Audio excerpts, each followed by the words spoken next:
Après avoir montré l'importance de l'éducation, nous allons sans doute évoquer le rôle des différents acteurs au sein de la commune de Ndiébel, parce que nous avons privilégié l'aspect local.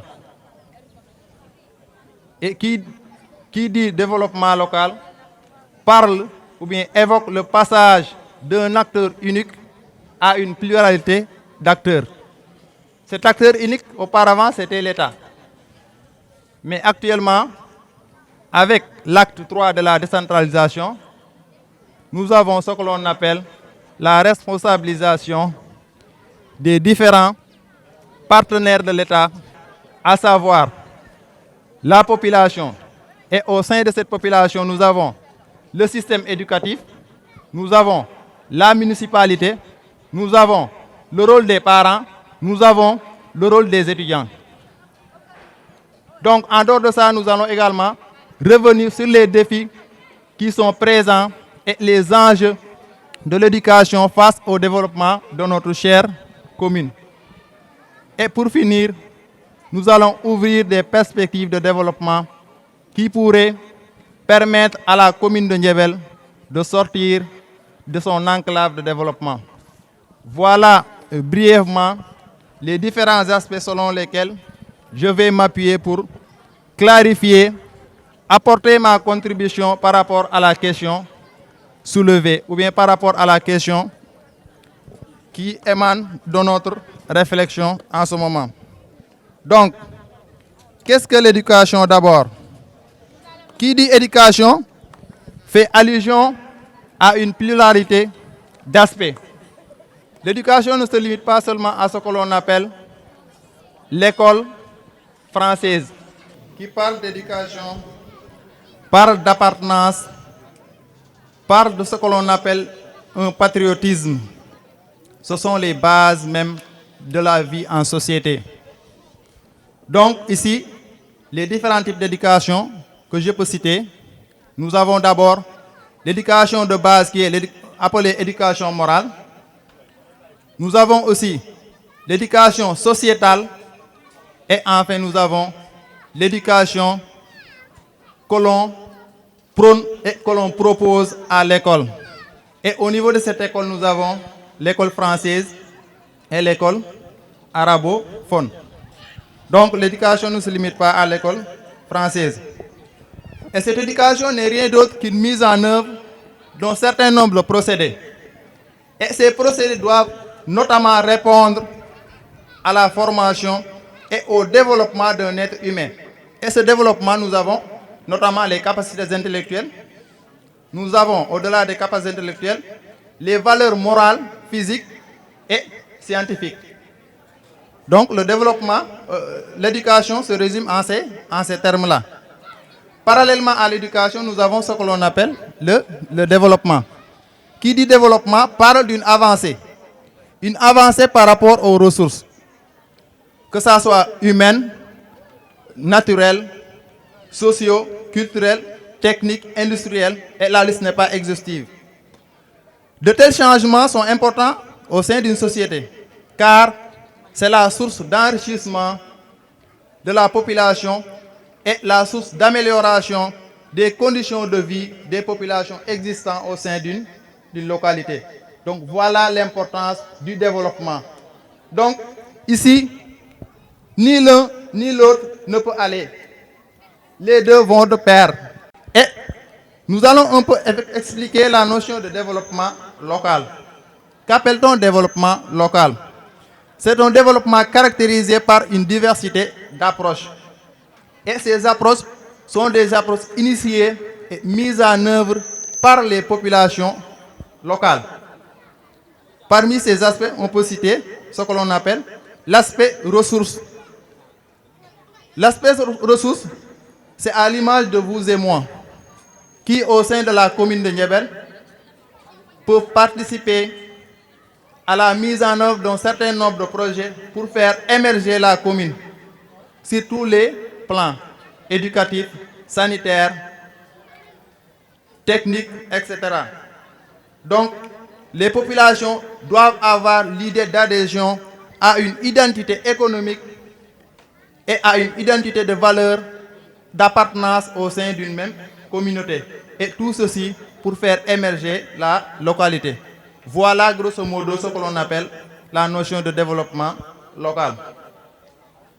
Et ici, l'éducation et le développement représentent un idéal commun. En ce sens qu'elles attachent une grande importance aux dimensions éducatives. Et ces dimensions éducatives sont associées au développement. Là encore, sous une autre forme, nous avons l'éducation scolaire, nous avons ce que l'on appelle la formation professionnelle, nous avons entre autres ce que l'on appelle l'apprentissage collectif. L'apprentissage collectif peut être symbolisé ici par les échanges faits entre les différents groupes de la commune ou bien de la communauté. Donc ici, le caractère local du développement a amené depuis longtemps ce que l'on appelle les gestionnaires et les aménageurs. Maintenant, ces derniers vont prendre en compte les dimensions idéales au-delà des dimensions productives. Qu'est-ce que j'appelle dimension idéale et dimension productive? Ici, la dimension idéale renvoie à la notion de projet, à la notion de réflexion d'un projet de développement susceptible de faire sortir une localité dans le sous-développement ou bien susceptible de rehausser le niveau de développement d'une commune ou bien d'une localité. Et la dimension productive n'est rien d'autre que l'ensemble des ressources existantes au sein de cette commune. Donc, il est nécessaire de mettre en relation la dimension idéale et la dimension productive pour pouvoir notamment parler d'un idéal commun entre l'éducation et le développement local. D'ailleurs, c'est par ces termes que je vais passer à ce que l'on appelle l'importance de l'éducation. Je vais prendre Nelson Mandela comme exemple, qui soutenait l'idée selon laquelle l'éducation est l'arme la plus puissante qu'on puisse utiliser pour changer le monde. D'ailleurs, cette affirmation n'est pas gratuite, car en donnant le socle de connaissances, je vais prendre un exemple de mes chers professeurs ici présents, en donnant le socle de connaissances dont il a besoin pour maîtriser son destin, l'homme, de ses idées étroites maintenant, part à la maîtrise de son destin. L'homme part affronter son destin. L'homme part effectuer un changement qui commence à la base maintenant et n'a pas une limite temporelle. Ici, au sens plus large, nous savons que l'école nous apprend à vivre librement et à vivre pérennement à travers les ressources existantes et qui sont bien exploitées ou bien qui sont bien mises en jeu. Le développement économique d'une localité est éminemment lié aux performances de son système éducatif. Donc, on ne peut pas parler de développement sans éducation, je l'ai dit tout à l'heure. Par ailleurs, l'accès à l'éducation multiplie les chances de sortir de la pauvreté. Un exemple patent, vous voyez les ministres actuels, les présidents, les chefs d'entreprise, les entrepreneurs, ils sortent de plus en plus de l'aspect pauvreté. Et tout ceci grâce à l'éducation. L'éducation favorise donc ce que l'on appelle l'accès à l'emploi dans l'économie formelle. Un autre aspect qui relève de l'importance de l'éducation, nous avons le statut social. L'éducation permet à l'être humain de changer de statut social. Et ici, lorsque je parle de statut social, je fais référence aux pauvres, aux moins pauvres, aux plus pauvres et aux supposés riches ou bien aux supposés développés. Ici, d'autres objectifs peuvent être atteints par la voie d'instruction comme l'adhésion au principe de bonne gouvernance. On ne peut pas adhérer au principe de bonne gouvernance ou bien au principe de gouvernance sans pour autant passer par le système éducatif. Soit on est instruit sur le plan scolaire en aspect français ou bien on est instruit par l'arabe. Donc ces notions-là sont très importantes. Au-delà de ces notions, nous avons l'éducation vitale. Et pour parvenir à cette éducation vitale, il faut d'abord prévenir l'insécurité et les conflits qui orientent les progrès vers le développement durable. Ici, ces faits sont concomitants et sont appelés à construire une société plus viable après un conflit violent. Donc, l'éducation permet de reconsidérer et de reconstruire une nation qui a une fois été en conflit. Ici, par le biais de l'éducation, la Chine qui a connu un certain nombre de conflits internes a pu se rehausser. La Corée du Nord, qui dans les 50 dernières années était derrière le Sénégal, a utilisé le système éducatif pour devenir l'un des puissances économiques du monde. Donc tout ceci relève de l'éducation. Au-delà du statut social, nous avons ce que l'on appelle l'aspect sociétal. Qu'appelle-t-on aspect sociétal? En apprenant à vivre ensemble, par exemple, on acquiert des connaissances. La vie en groupe permet d'acquérir des connaissances. Elle permet également d'acquérir ce que l'on appelle des compétences, des valeurs. Et ces valeurs ne sont rien d'autre que des valeurs sociétales, des valeurs inculquées à l'origine avec ce que l'on appelle la société traditionnelle. L'éducation également permet d'aspirer à ce que l'on appelle la pérennisation ou bien ce que l'on appelle le développement durable pour effectuer une redondance. Ici, la capacité de respecter les différences et la diversité de consolider la tolérance sociale passe notamment par l'éducation. L'école agit sur l'ensemble des sujets qui concernent l'homme, la vie, le rapport du monde qui l'entoure. Donc, l'éducation est en quelque sorte un ensemble de valeurs inculquées à la fois aux différents individus existants au sein du groupe. Il y a l'aspect inégalité également. L'éducation permet de combattre l'inégalité. Et je vais citer un exemple, je ne sais pas si cet exemple va plaire à tout le monde. L'inégalité entre les hommes et les femmes. Mais c'est sur certains aspects, il faut préciser. Ce que l'on appelle le féminisme, la tendance qui prône de plus en plus la responsabilisation ou bien la représentativité des femmes auprès des hommes ou bien au sein des postes électifs. Ici, l'éducation permet de lutter contre l'inégalité sociale. Et cette inégalité sociale frappe la plupart des cas aux filles. Elle intervient également en milieu pauvre. Donc ici, plus particulièrement les jeunes filles.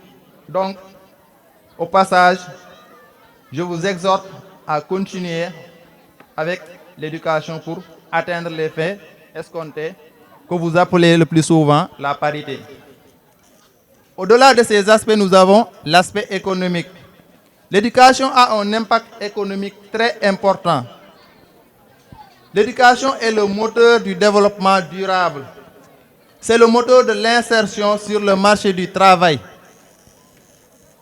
L'éducation permet la réduction de la pauvreté. Elle contribue au changement. Elle contribue au changement des comportements sanitaires. Je vais donner un exemple. Une mère qui a été éduquée, ou bien une mère qui a passé par le système scolaire, est plus susceptible de vacciner son fils ou bien sa fille, contrairement à une autre maman qui n'a pas effectué le même profil. Donc ici, l'éducation permet d'effectuer des changements à la fois sanitaires, sociaux, économiques et culturels. L'éducation également permet de contribuer à ce que l'on appelle l'élévation du niveau, d'où l'importance de cette journée d'excellence. Plus on s'éduque, plus on acquiert de nouvelles connaissances, plus on se perfore. Donc, l'éducation permet d'élever le niveau, de changer les comportements sanitaires, de conduire à l'adoption de bonnes pratiques dans les domaines comme la santé. Et si je parle de bonnes pratiques, je pense que les élèves ne vont pas devenir des agresseurs.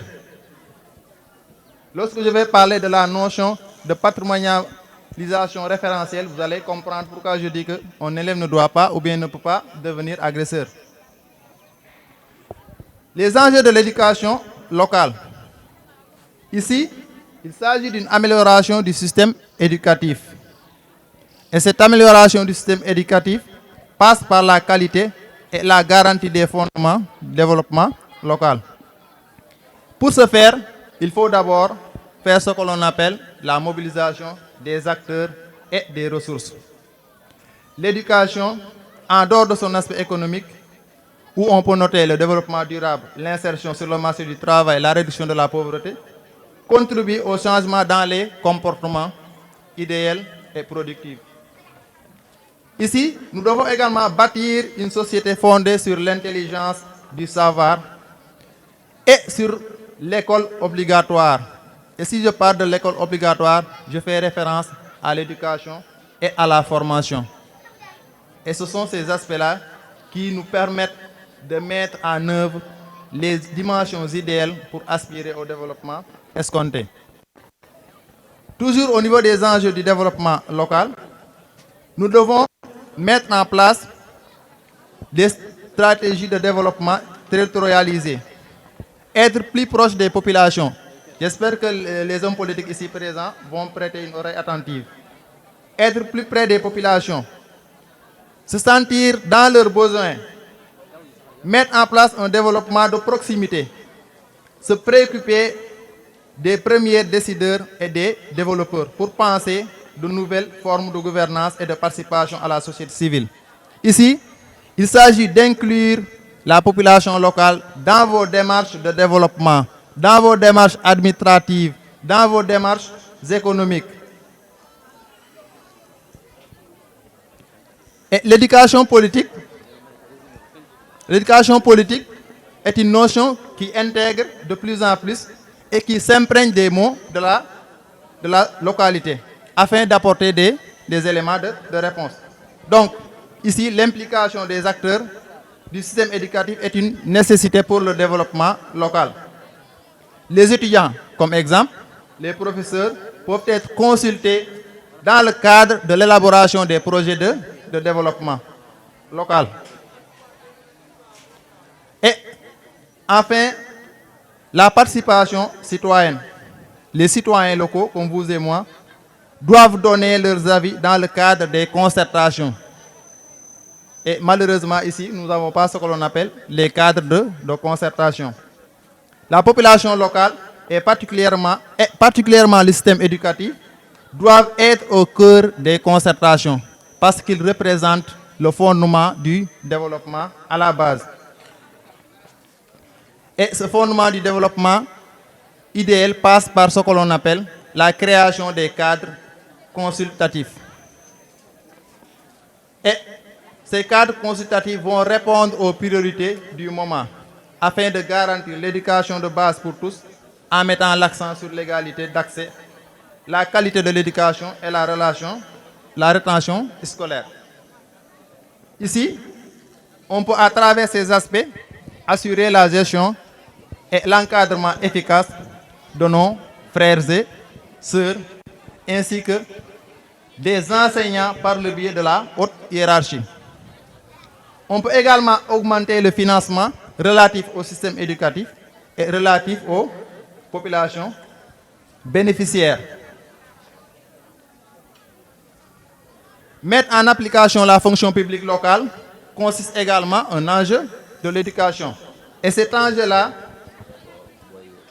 permet notamment à la municipalité de mettre en œuvre ce que l'on appelle l'implication de la gestion. Ce retour aux sources locales et à travers les experts locaux permet notamment de développer sa commune par le biais de ses propres fils. Je peux citer l'exemple de M. Dambeyba présent, je peux citer l'exemple de M. Ismaël Hassen, je peux citer tant d'autres. Ces fils de la commune qui aspirent au développement par le biais de leur expérience et par le biais de leur spécialité notamment. Le rôle de l'éducation maintenant passe au développement local. Ici, on dit que l'éducation est un puissant agent de changement qui améliore la santé et les moyens de subsistance. Elle contribue également à la stabilité sociale et stimule la croissance économique à long terme. Donc, l'éducation est largement essentielle dans la réalisation de chacun des objectifs du développement durable. L'établissement de la formation peut être considéré comme un moyen essentiel au développement local. Ici, les acteurs du système éducatif doivent notamment s'ouvrir aux acteurs du système, aux acteurs politiques, afin de rapprocher le monde économique, en particulier l'évolution des qualifications et des métiers. Donc ici, faciliter l'accès des jeunes à ces nouvelles compétences permet notamment à donner des actifs de connaissances partagées du territoire et de son développement. Le rôle maintenant des parties prenantes. Quelle est la place de l'État dans tout ça? L'État, en tant que principal décideur, commence à s'harmoniser avec la prise de considération de la capacité de plus en plus forte des échelons locaux. Et c'est à travers maintenant cette prise de conscience que l'État a mis en place ce que l'on appelle l'acte 3 de la décentralisation. Et qui dit acte 3 de la décentralisation fait référence à deux actes précédents, avec notamment en 1972 et en 1996. Donc, acte 1, acte 2 et acte 3. Et l'acte 3 de la décentralisation permet aux populations locales de s'intégrer de plus en plus au fonctionnement et à la gestion de leur collectivité locale par le biais de leurs propres ressources et des ressources émanant de l'État. Ici, les réformes politiques qui pensaient pouvoir seules organiser l'aménagement du territoire sont considérées comme caduques. On subit un certain nombre d'échecs. C'est à partir de ce moment maintenant qu'on a essayé de mettre en place ce que l'on appelle le transfert d'un certain nombre de domaines de compétences. Et ces domaines de compétences sont au nombre de 9. Suivant cette identité, les caractéristiques respectives des acteurs locaux et du territoire représenté par la mairie apportent maintenant leur pierre à l'édifice. Et par là-bas, maintenant, je vais prendre un à un. La commune d'abord. Dans l'enceinte de Ndiabel, de la commune de Ndiabel, pour se répéter, nous avons ce que l'on appelle un travail en commun. La liaison de l'ensemble des acteurs locaux pour résoudre les questions. C'est ce que nous devons faire. C'est ce que la commune doit faire. Il doit mettre en relation les différents acteurs maintenant pour résoudre les priorités du moment. Au-delà de cette mise en relation, il doit prévenir avec l'ensemble des acteurs locaux et des acteurs de l'éducation locale une connaissance partagée du territoire. Et face à cette complexité du système, nous avons des formations basées sur des filières, des savoirs et des métiers où personne ne détient le monopole. Donc, la municipalité peut avoir des notions sur un domaine bien déterminé alors qu'il n'a pas les notions nécessaires sur un autre domaine. Au moment où un acteur politique ici présent détient un certain nombre de prérogatives pour pouvoir développer ce côté-là. Donc, la mairie doit intégrer dans sa gestion les différents acteurs de la commune. Il doit également mettre en œuvre ces nouvelles orientations stratégiques qui consistent à développer le travail en équipe afin de faciliter les échanges réciproques. Les établissements publics locaux également doivent jouer la plus grande part dans ce que l'on appelle le développement local. Et ici, on considère que ces acteurs du système éducatif sont les porteurs de ressources pour le développement local. Le développement local BIMOS. Et ceci à travers les élèves, les professeurs et les étudiants. Ce système éducatif également doit apporter son concours à l'insertion professionnelle par le biais de ses élèves directement engagés dans le développement local. Il s'agit pour lui de trouver des réponses adaptées aux besoins des entreprises. Cela suppose un déploiement des capacités des établissements scolaires à l'adaptation, à la mobilité et à la souplesse. Malheureusement, au Sénégal, nous n'avons pas cet aspect-là. Parce que la plupart des programmes mis en place ne permettent pas d'acquérir des qualifications au sortir d'un système. Et on est obligé à chaque fois de passer par ce que l'on appelle la formation. Ici, la participation des parents. Au cœur des missions assignées par l'État, par le biais de la commune, des acteurs locaux qui incluent les mouvements politiques, les étudiants et les élèves, nous avons ce que l'on appelle le rôle parental. Et le rôle parental n'est rien d'autre qu'un processus de transmission et de suivi des connaissances générales acquises par l'élève ou bien par l'étudiant. Et je fais référence à ce que notre cher parent a évoqué au moment de son discours. Il faudra un accompagnement de ces individus-là qui sont les éléments de l'école. Et pour terminer avec le rôle parental, le facteur le plus important, c'est le facteur de motivation et d'encouragement. Il faudra que l'on encourage les élèves, il faut qu'on encourage les acteurs du système éducatif afin qu'ils puissent atteindre leurs objectifs. L'importance de l'acte 3 de la décentralisation n'est rien d'autre qu'une attention sur les bienfaits de la communalisation. Et cette attention passe par ce que l'on appelle le manque de réponse au développement annoncé auparavant par l'acte 1 et l'acte 2. Maintenant, l'acte 3 vient répondre maintenant aux éléments aux aspects qui n'ont pas été répondus par les deux derniers. Il responsabilise la population, il permet à la population d'être plus proche de son gestionnaire, d'être plus proche du gouvernant et de pouvoir maintenant participer à la gestion de la cité. Face aux principes et aux politiques d'aménagement du territoire de manière correcte, nous avons ce que l'on appelle une deuxième indépendance. Et c'est une deuxième indépendance économique, sociale et politique.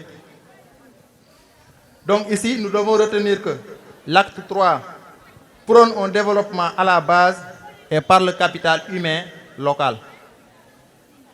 De la gouvernance de proximité, des politiques, et des programmes, des projets conçus par les autorités de la localité, un capital humain de la commune de Ndiébel, où on retrouve les entrepreneurs, les professeurs d'université, des architectes, peut à lui seul développer la localité. Donc, il faut faire appel à l'expertise locale. Ce que prône l'acte 3 de la décentralisation. À travers l'acte 3 de la décentralisation, nous avons ce que l'on appelle le rôle de l'étudiant. L'étudiant est en quelque sorte la proposition de solutions pour le développement local à travers le cadre de concertation et les conseils consultatifs, la participation et le débat d'orientation, de même que le marketing. Donc, chers étudiants, vous êtes les premiers à intégrer ce que l'on appelle les différentes phases du développement local. Vous devez être les premiers au niveau des projets de développement. La mise en place des cadres de concertation et des cadres consultatifs permet de donner votre pierre à l'édifice en ce qui concerne le développement de la mairie. Et ici, ce que je prône, ce n'est pas une politique de la main tendue. Il faut un partenaire gagnant-gagnant. Il faut d'abord montrer aux politiques votre importance par rapport à la commune. Ce que vous devez faire par rapport à la commune. Et non ce que vous devez gagner par rapport à la commune. Parce qu'il y a l'adage qui dit que un bon citoyen ou bien un patriote ne doit pas demander ce que le pays a fait pour moi, mais ce que je dois faire pour le pays. Ici donc, il faut aider les politiques à nous aider nous-mêmes. Aider les politiques à nous aider relève notamment de la concertation, de la mise en place des projets susceptibles de développer nos localités et de le mettre à leur disposition. Les enjeux maintenant de l'éducation et du développement. Donc, on me signale que le temps est épuisé. Je vais venir à la notion de ce que l'on appelle la patrimonialisation référentielle. Un acteur du système éducatif ou bien un élève doit avoir ce que l'on appelle une référence. Et cette référence ne doit pas être un individu hors du système. Je ne peux pas être élève et prendre une référence, un lutteur. Je ne peux pas être élève et prendre en référence un jour. Si je suis dans le système éducatif, je dois prendre référence à ceux qui sont au sein du système éducatif. Et ceux qui prônent, ceux qui effectuent des démarches pour le développement de la commune. Donc, les idoles ne manquent pas, surtout s'agissant de la commune de Ndiébel. Parmi nous ici, il y a un certain nombre de personnes qui sont susceptibles d'être de très bons idoles même.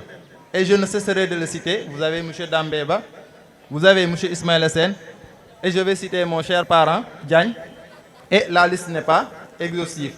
Donc, cette patrimonialisation référentielle permettra de viser haut et de pouvoir compétir entre nous.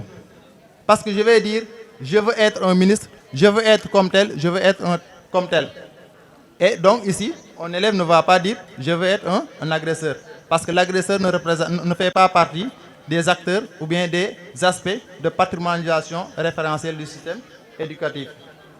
Malheureusement, puisque le temps nous est compté, je vais vous remercier de votre aimable attention, tout en vous sollicitant votre contribution et vos discussions.